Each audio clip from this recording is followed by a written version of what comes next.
Saudara dan saudari yang terkasih dalam Kristus, selamat pagi dan selamat berjumpa kembali dalam Renungan Harian Komsos Keuskupan Atambua, hari Rabu tanggal 30 Oktober tahun 2024. Marilah kita mengawali aktivitas sepanjang hari ini dengan berdoa, mendengarkan sabda Allah, merenungkan sabda Allah, dan menjadi pelaksana sabda Allah. Dalam nama Bapa dan Putra dan Roh Kudus. Amin. Allah Bapa yang Maha Kuasa dan Maha Kekal, berkatilah kami agar dapat menemukan kekuatan baru dalam sabdamu sebagai kompas hidup kami di hari ini. Jadikanlah kami sebagai orang-orang yang tekun berjuang dan setia hidup benar berdasarkan sabdamu dan berpikir bijaksana. Karena Yesus Kristus Putramu yang adalah jalan dan kebenaran dan hidup kami. Sebab Dialah Tuhan dan pengantara kami yang bersama dengan Dikau dalam persatuan dengan Roh Kudus hidup dan berkuasa Allah sepanjang segala masa. Amin. Inilah Injil suci menurut Lukas. Dimuliakanlah Tuhan. Bab 13 ayat 22 sampai dengan ayat 30.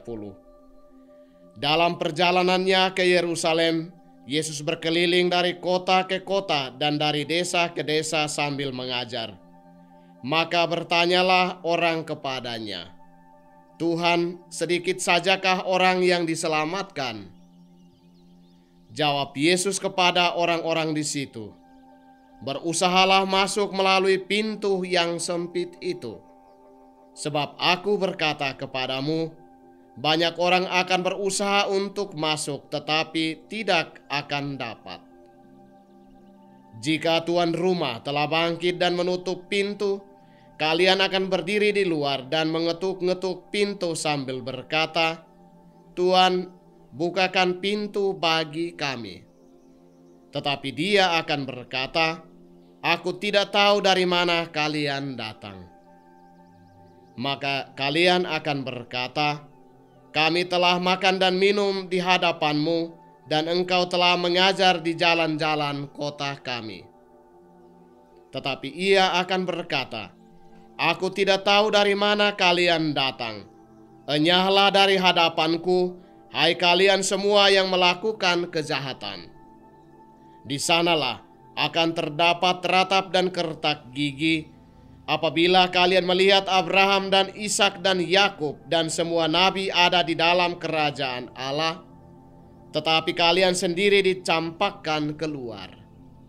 Dan orang akan datang dari timur dan barat dan dari utara dan selatan, dan mereka akan duduk makan di dalam kerajaan Allah.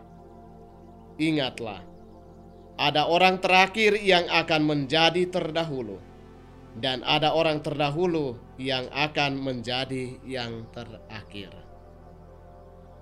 Demikianlah sabda Tuhan. Tekun berjuang untuk masuk surga. Saudara dan saudari yang terkasih dalam Kristus, kita telah mendengarkan percakapan seorang Yahudi dan Yesus dalam bacaan Injil tadi. Orang Yahudi itu mempertanyakan jumlah orang yang akan diselamatkan Allah. Sementara Yesus tidak langsung menjawab pertanyaan orang Yahudi itu, melainkan dia menggambarkan tentang keselamatan, siapa yang diselamatkan Allah, dan bagaimana caranya untuk mendapatkan keselamatan. Orang Yahudi itu datang kepada Yesus dan bertanya, "Tuhan, sedikit sajakah orang yang diselamatkan?" Orang Yahudi ini tentu sadar dan percaya bahwa ada keselamatan bagi manusia dalam hidup. Hanya orang tertentu yang diselamatkan Allah, atau jumlah orang yang diselamatkan Allah itu terbatas. Siapa yang diselamatkan Allah? Inilah pertanyaan-pertanyaan yang membingungkan dia. Yesus mengerti kebingungan orang Yahudi itu, maka dia bukannya menjawab pertanyaan orang itu, tetapi menegaskan ajaran Allah tentang keselamatan. Siapa yang diselamatkan Allah, bagaimana caranya Allah menyelamatkan manusia, dan siapakah yang bertugas untuk membawa keselamatan bagi manusia. Saudara dan saudari yang terkasih dalam Kristus, kita harus mengamini dan mengamankan ajaran Tuhan Yesus, Sang Guru dan Penyelamat hidup kita.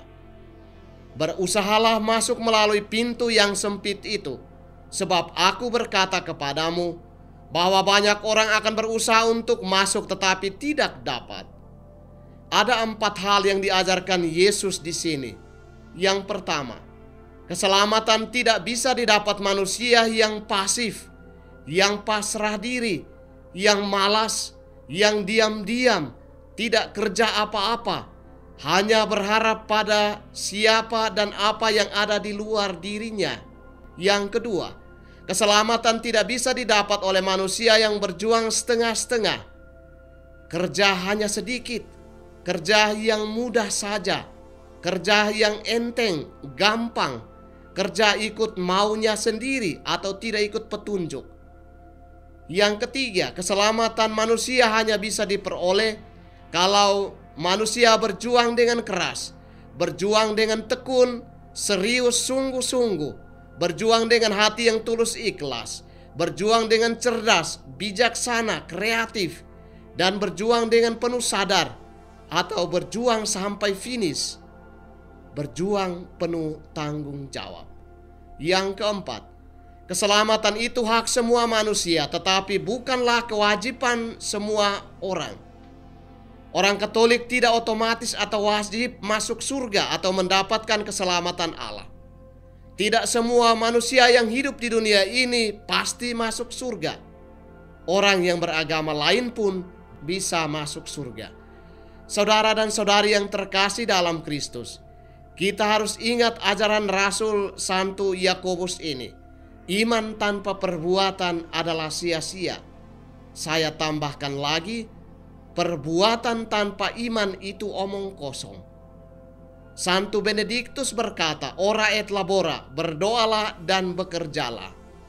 Menjadi jelas di sini bahwa kunci untuk kita mendapatkan keselamatan hidup adalah mengharapkan anugerah Allah. Berdoa, duduk diam di kaki Yesus atau duduk di hadapan Allah. Serentak bekerja dengan tekun dalam menjalankan tugas panggilan hidup masing-masing. Entah sebagai awam maupun sebagai uskup, imam, dan diakon yang menerima sakramen imamat. Saudara dan saudari yang terkasih dalam Kristus, bagaimanakah caranya agar umat Katolik memperoleh keselamatan hidup? Keselamatan hanya diperoleh orang Katolik kalau menjalankan semua perintah Yesus dengan setia dengan cara.